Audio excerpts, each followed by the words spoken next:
Hello everyone, welcome back to my channel. Today I'm going to share with you my bullet journal essentials. So let's get started. So the first thing that you would need to bullet journal is of course a notebook.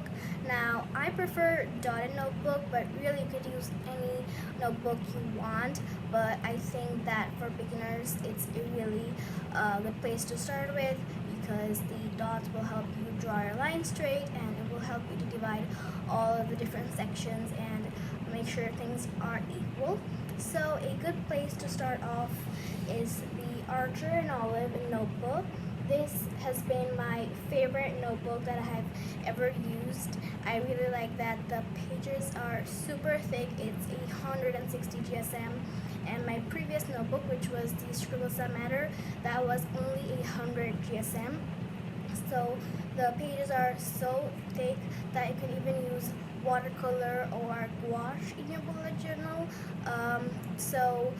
The Scribbles That Matter, I had a lot of problems with it for bleeding and ghosting, so that I could not really hold watercolor much. But I think that with this notebook, it's a really good one, and the watercolors or gouache will not bleed through the pages at all. They have a lot of notebook designs.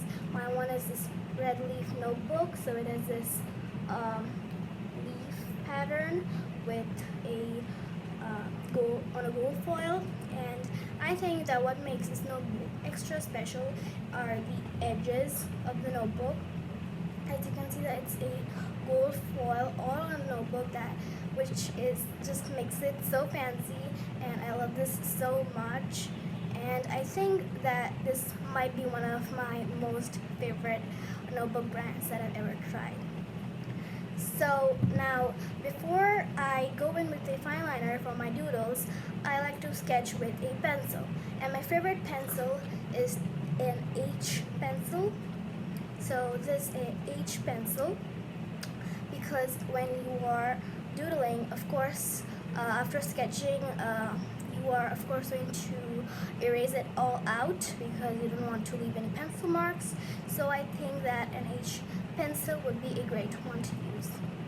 Now for erasing your doodles, I use this Pentel Click Eraser.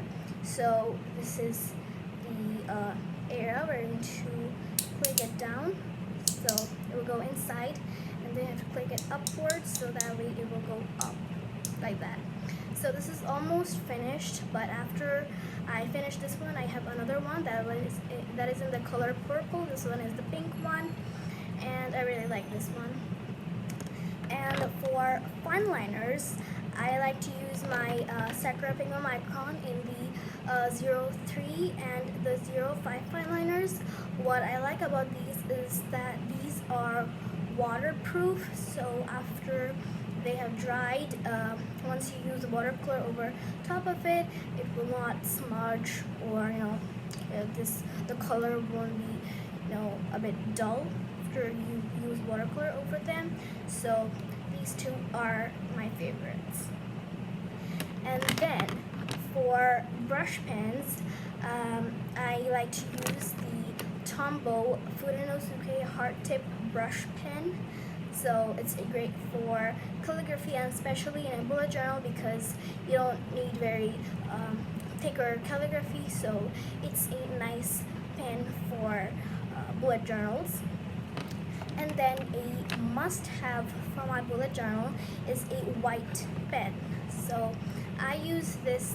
This is the Uniball Signal 0.7 white gel pen in